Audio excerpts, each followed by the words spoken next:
Next, we move on to a cleaning type called as ignored values. DataSquirrel identifies placeholders like NA or hyphen or a slash or nil and marks them as empty.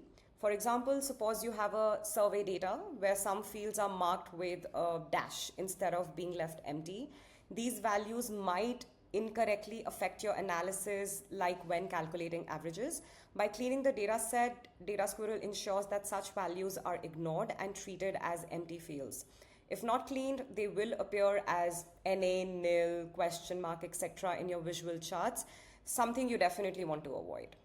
Later, you can also choose to show or hide these empty values and also see how many of them exist in your data set, giving you a clearer idea of what proportion of the data is usable. Let's look at our data file here. As you can see, DataSquirrel for the column name team member has identified ignored values like the dashes and the NAs and question mark, and it suggests that we consider all of these values as empty.